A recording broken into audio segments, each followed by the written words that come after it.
there's some key words, okay? When you see y varies directly as x, or y is directly proportional to x, those words direct have to do with direct variation, okay? With inverse variation, similar words except it says inversely and it says inversely, okay? The two equations are very different though, okay? One equation is y equals kx, that's direct. And then inverse is y equals k over x, that's inverse. That's gonna be easy to get mixed up. So like direct variation would be y equals 5x. That would be direct because there's a number in front of the x. Y equals 1/2 x because there's a number in front of the x. Y equals negative 3x. It can be negative. The number can be negative. As long as there's a number in front of x, that makes it direct. Okay? What about y equals, this is a weird one, but y equals x over 10. Yes, that's okay. That's also direct, but even though the 10 is on the bottom, that's okay. It's the same as 1/10 x. So as long as the x is on top, it's direct. The thing that cannot happen is I can't just add a number to the end of that. If I put 5x plus 3, or 1/2 x minus 10, or anything added or subtracted, it's not direct anymore. Okay? Direct is a number and then an x, or the x on the top and then a number on the bottom. Okay? Inverse is like y equals 3 over x, or y equals negative 2 over 3x, or y equals, it's pretty much the only choices, 1/2 times 1 over x. I'm just trying to think of some ways that you might see it. Okay, there's another kind. This is something you did in Math 1. It's called linear. Oh, God. Linear is y equals mx plus b. What's the difference between linear and direct and inverse? There's M and B. There's another variable. There's something else at the end of it. Okay? Like y equals 4x minus 7. Y equals x plus 3. X plus 2y equals 4. Notice I didn't solve that one for y, but there's 3 parts to it. If there's 3 parts to it, it's got to be linear as long as the 3 parts have an x, a y, and a number that's not 0. Okay? Now, there's a couple more kinds of questions where it's hard to tell if it's direct or inverse. For example, this one here, xy equals 10. See, I don't know whether that's direct or inverse by looking at it because it doesn't say y equals and I can't tell if the x is on the top or bottom. But if I solve for y, which means divide by x, you get y equals 10 over x. So what kind of equation is it? Inverse. So I have it at the right place.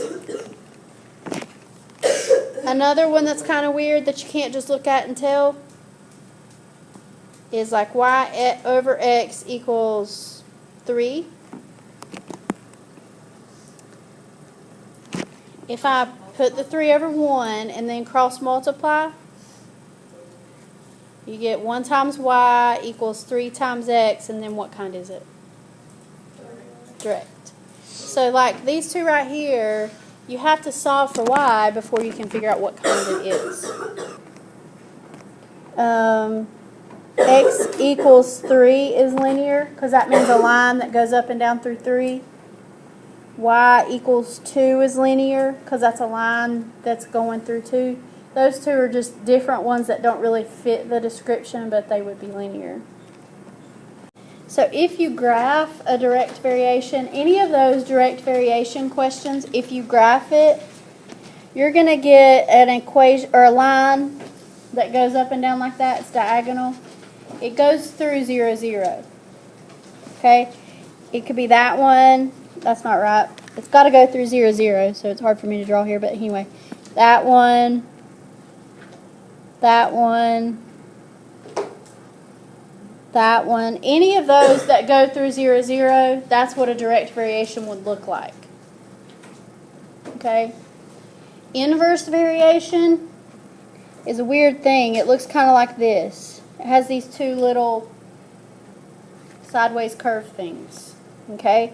And there's two parts to it. So for inverse, it's either those two or it's these two. It's one of the two places depending on if it's positive or negative. That's inverse variation. What I want you to know is that we actually wouldn't even have to do what we were doing when we were trying to sort those and put those in the right categories. We actually could have graphed them. Okay? So like if I wasn't sure what xy equals 30 looked like, I could put xy equals 30 in Desmos. What kind is it? Indirect. Inverse or indirect. You could say it either way. If I wasn't sure about x plus 2y equals 14. Direct. It's not direct because it has to go through the middle. It has to go through 0, 0, so it's just linear. Okay, direct has to go through 0, 0. Okay, if I wasn't sure about 10 equals y over x. Direct. And then let's do one more. X over 9 equals, oops, x over 9 equals 4 over y. Inverse. So I'm just showing you that there's lots of ways that you could do to check to see if it's in the right form, or you can graph it. There's one other thing I want to show you about graphing. It's possible that they would give you a table and ask you, is this table inverse or direct? So if you go to Desmos and go to the plus and go to table, you can enter a table, okay?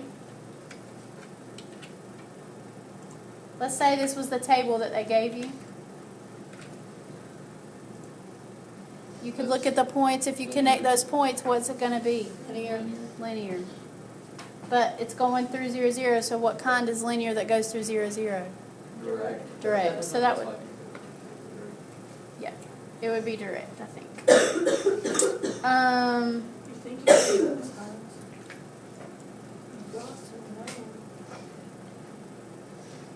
Let's see. Try one. Desmos on the exam. Yes. How? I can show you real quick. Maybe. I'll have to show you later. It's on the tutorial. When you go to the tutorial and there's a question on the screen. Up in the right it says calculator. And when you click on calculator, Pulls up Desmos? and we didn't know that until this semester. Like we didn't know that last semester that they did that, so nobody. So practically, you can do your whole. You can't do it all. You can't do it all. cheat on So you all could of it. portion. But you can do like all their quadratic stuff and stuff like this. So that's why we've been showing you Desmos, is because that is a calculator that's on the screen. Is So that's pretty cool. calculator active? It is. Really? Mm-hmm. Math 1 is your last test with that has a calculator inactive part. Oh my god. Thank you. Let's go to the bathroom. Has a calculator and a what? Inactive. Oh my gosh, I hate that. Oh, it was so Well, stupid. we don't have it. See, you would always have questions that you need a calculator on the inactive, and Yeah, that was the point of that it. you didn't have, you didn't need a calculator on the active. So let me tell you, if they ask me what 2 plus 3 was.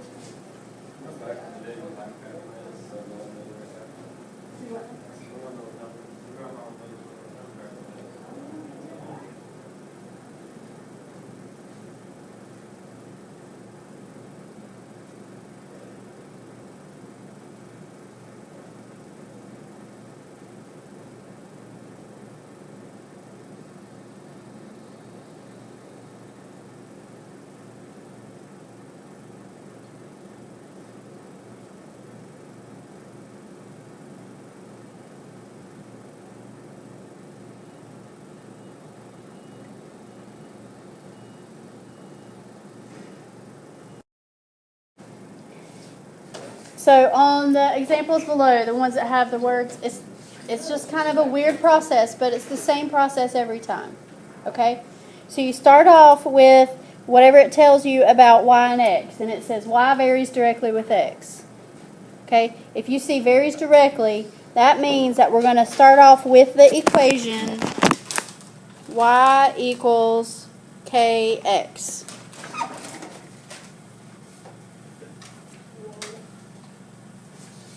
All right, then it tells you something else. It says if y equals negative 4 when x equals 2.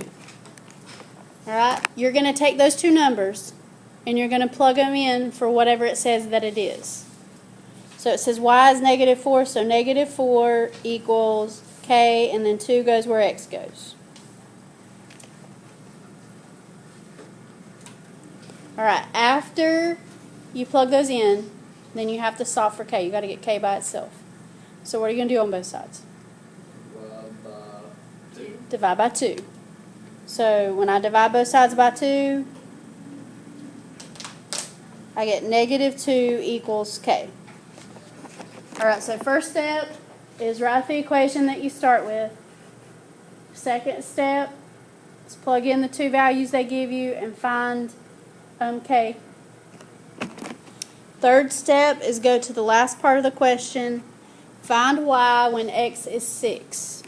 Okay? The negative 2 that you just got, you're going to plug that into your original equation for k. See what I did? And then I'm going to take that last information and I'm going to plug in whatever they give me. They gave me that x was negative 6. So I'm going to plug in the negative 6 for x. Then I'm going to finish. It says y equals negative 2 times negative 6. So what's y? 12. All right, let's look at number 2. It says y varies inversely as x, or with x.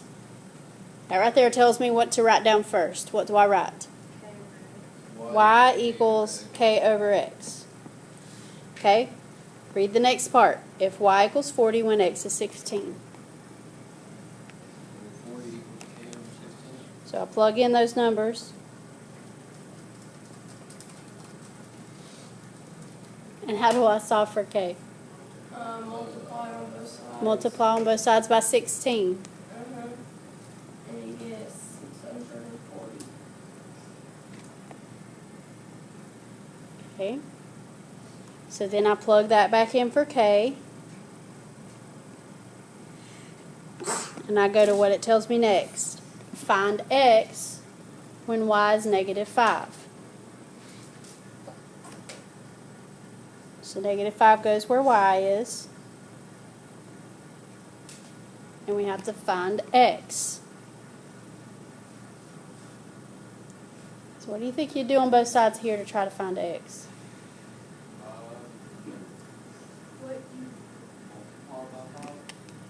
Multiply by x.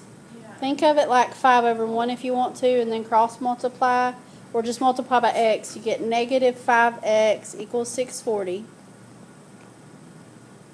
Then you divide. 640 divided by negative 5.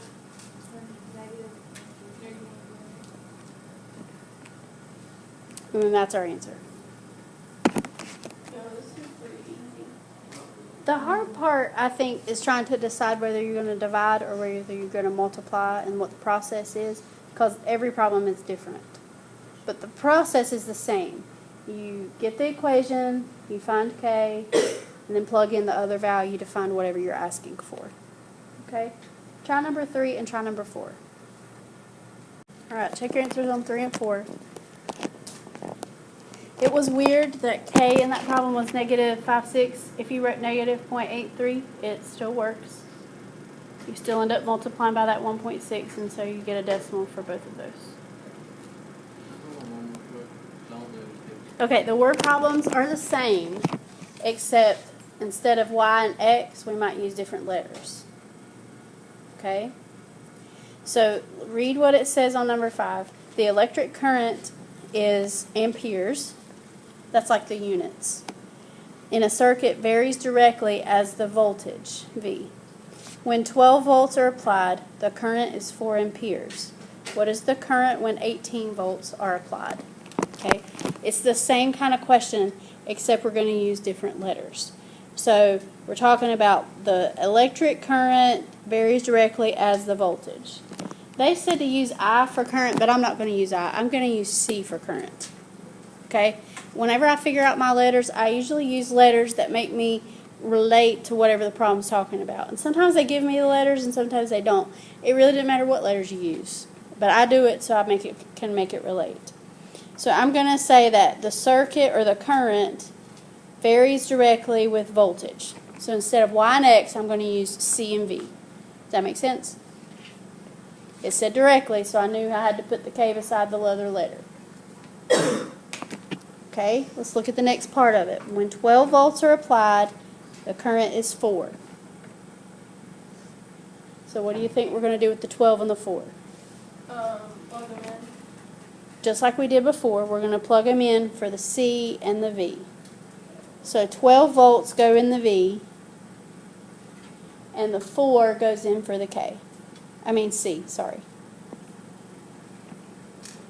So what are we going to do on both sides to solve for K? Divide. Divide by 12. Yeah. So you get 1/3 or 0.333. Either way is fine. So then I go back and I plug in that thing for the V. Okay, then the question says, what is the current when 18 volts are applied? So go back to the rest of the question. And what do I do with the 18? Plug it in. Plug it in for the V. So guys, it's the same as those problems we just did. It's just there's different letters, so I got to think about where to plug them into. Okay, let's look at the last one. The volume V of gas varies inversely to the pressure. Okay, what does that first sentence mean? The volume varies inversely to the pressure. We're going to use the inverse. V equals K over P because it's inverse. Okay, let's go to what the next part says. The volume is 200 under a pressure of 32. So where do you think that goes? 200 equals K over 32. Okay, multiply by 32. 6,400.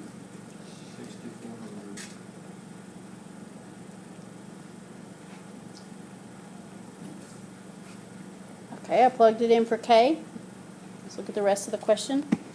What will be the volume under a pressure of 40? So where do I put the 40? V. It says the 40's pressure, so it goes for P.